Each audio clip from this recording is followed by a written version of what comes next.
Aujourd'hui les amis, on va parler des médias, car nous sommes quotidiennement exposés à la presse, la radio, la télé. Oh, j'adore ça, moi, la téloche, c'est ma passion. Alors... Ah ouais, qu'est-ce que tu regardes?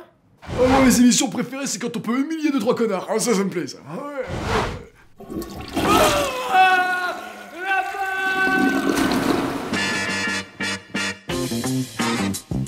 La barbe! Alors ce qui frappe aux yeux quand on s'intéresse aux médias, c'est de se rendre compte qu'une poignée de milliardaires seulement contrôlent la quasi-totalité de l'information en France. Et ce qui est amusant, c'est que ces milliardaires n'ont pas fait fortune grâce aux médias. Non, ils ont d'abord fait fortune dans l'industrie et ensuite, ils se sont fait plaisir. Et ce que je comprends pas, c'est que ces mecs-là sont des grands chefs d'entreprise, des brillants hommes d'affaires. Ce qu'ils savent faire le mieux d'ailleurs dans la vie, c'est de gagner du pognon. Je veux dire, demande à Bolloré de te faire des lasagnes. Je suis pas sûr que le mec ait déjà allumé un four dans sa vie. Par contre, si t'expliques comment faire du blé, alors là mon pote, prends des notes, tu vas pouvoir écrire un bouquin. Tu vas finir best-seller, je te le dis. Alors sachant que le milieu des médias est en crise, surtout celui de la presse qui reçoit pas mal d'aides de l'État, soit dit en passant, on peut se demander pourquoi tous ces milliardaires, rois du profit, rois du business, investissent en masse dans les médias. C'est quand même chelou, hein? C'est chelou. Moi je trouve ça chelou. Je sais pas vous, mais moi... Pour être honnête, à la base, je n'y connaissais rien. Je vendais un petit peu d'énergie, d'armement, de construction, enfin des secteurs nobles, dirons-nous. Et comme dans tout secteur d'activité, il arrive parfois qu'on se heurte à certains problèmes. Eh bien, bizarrement, lorsque vous possédez un journal ou une chaîne de télévision, il y en a beaucoup moins. Alors vous allez me demander, parce que je vous vois venir, comment ça se fait? Bande de coquinous. Petit coquinou. C'est très simple. Je ne sais pas si vous êtes au courant, mais plus on parle d'un homme politique, que ce soit en bien ou en mal, eh bien plus il a de chances d'être élu. Alors forcément, si l'on veut que quelqu'un passe ou non, il n'y a qu'à régler le thermostat, vous voyez. Alors après ça, on peut leur demander plein de petits arrangements, et ils vous mangent dans la main, croyez-moi. Mais attention, nous sommes aussi là pour couvrir leurs arrières. On reste gentleman.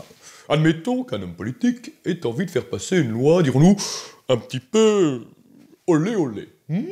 Eh bien là, il suffit de dire aux gens « Oh, regardez là-bas, un vilain arabe. Oh, et puis là, le joli match de foot, incroyable.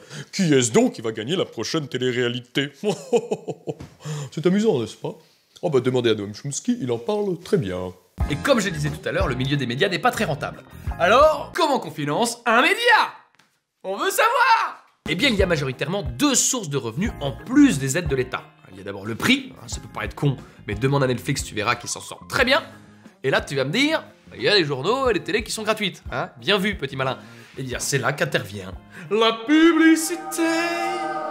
Oh oui. Trouver les annonceurs, ça reste le cheval de bataille des médias. Car pas de pub, pas d'argent, pas de médias. Faut pas oublier qu'un média, ça reste une entreprise. Donc ça cherche à gagner de l'argent, pas juste à informer. Par exemple, chez TF1, pour diffuser une publicité un vendredi soir avant le prime, les marques doivent débourser 60 000 €. Ça te fait quand même vite un petit million en moins de 10 minutes. C'est rentable le truc, c'est rentable. Et si une marque verse des milliers d'euros à un média pour faire la publicité d'un produit, on peut facilement comprendre que ça devienne difficile pour le média de critiquer le produit. Est-ce qu'on peut pas se demander là s'il n'y a pas un petit conflit d'intérêt, Ok, bon les gars, je veux du sujet qui fasse mal aujourd'hui, je veux que ça tabasse, je veux que ça chie dans les calfouettes. Qu'est-ce que vous avez? Ah bah moi j'ai un papier sur un scandale de lasagne au fœtus. Alors là non, Stéphane, enfin, tu sais très bien qu'on a la pub pour Ninfus en page 4. On a besoin d'eux pour vivre, merde. Quoi d'autre? Alors moi j'ai un truc sur Frisbee. Sur Frisbee? On peut voir ça. Alors? C'est pas mal! C'est pas mal! Mais bon, j'aimerais quand même changer 2-3 trucs si tu me permets, évidemment. Genre? Bah genre quoi? Bah genre déjà le titre, un nouveau scandale éclabousse la marque. Tu t'es pris pour Émile Zola? Non, on est là pour informer les gens, pas pour faire éclater les scandales, c'est compris ça, c'est ok? Ok. Après je lis là dans le paragraphe 1, le patron de Frisbee serait au courant des pratiques illégales dans son entreprise. Bon bah c'est pas très gentil ça, Xavier. Bah en même temps, il a pas été très gentil non plus, Eh ben c'est pas une raison. Tu pourrais plutôt mettre le patron de Frisbee aurait réagi différemment s'il avait su ce qui se passait dans son entreprise. Tu vois, là c'est peut-être plus positif, tu comprends? Plus positif, ok. Encore un petit truc là, qu'est-ce que je vois? Les petites magouilles de Frisbee. Tu te lâches là, Xavier? Tu te lâches, c'est pas un petit peu à charge ça, non? Et tu proposes quoi? Bah je sais pas moi, pourquoi pas Frisbee, une entreprise formidable, avec un patron parfait. Tu vois là, peut-être que c'est plus clair, c'est plus lisible. Tu me fais ça, ça part en presse et ça dégage. Christine, qu'est-ce que t'as? Alors moi j'ai une enquête Sur le régime? sur Sur le tricot? sur le sexisme dans le journalisme. Non, j'y crois pas trop. Non, c'est pas viable ton truc, tu vas plutôt nous faire un article sur les nouvelles tendances pull over, Tu seras mignonne, c'est sympa. Bon, un autre truc les gars, parce que là j'en ai un petit peu ras le cul. Alors moi j'ai un début de piste sur les financements de campagne d'Emmanuel. Non Stéphane, non. Pas sur ma contulte, c'est très bien, je te l'ai déjà dit. Tu veux terminer sur Youpi Matin, c'est ça que tu veux? Regarde-moi quand je te parle, c'est ça que tu veux? On est d'accord. Bon allez, un autre dernier truc, parce que moi je... Moi j'ai un truc sur des pandas roux. Et bah voilà, vous aviez... Ça c'est couillu, ça c'est impertinent. Ça a boosté nos ventes, hein. C'est très bien, je suis très content de vous, c'est du bon boulot. Allez, on y va. Puis si jamais vous manquez de matière, on fait comme d'hab, hein. Vous copiez-coller des dépêches AFP, ça vous va? Mais on recoupe les infos quand même. Elle est marrante celle-là. Alors évidemment, j'exagère un peu. On va laisser passer quelques papiers de temps en temps, histoire de garder un semblant de liberté d'expression. Mais dans un climat pareil, ceux qui en pâtissent le plus, ce sont les journalistes, qui très souvent font leur métier avec cœur et passion. Alors ce qui compte le plus pour moi, c'est de continuer à bien informer les gens.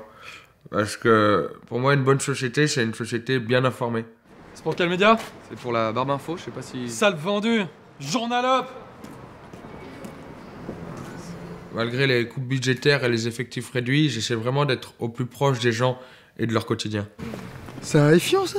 Ouais, c'est mon outil de travail, c'est... Oh, ça va monsieur? Ouais, je suis journaliste là, on vient juste de me... Ah on est journaliste hein. Ouais. On aime ça, hein, fouiller la merde.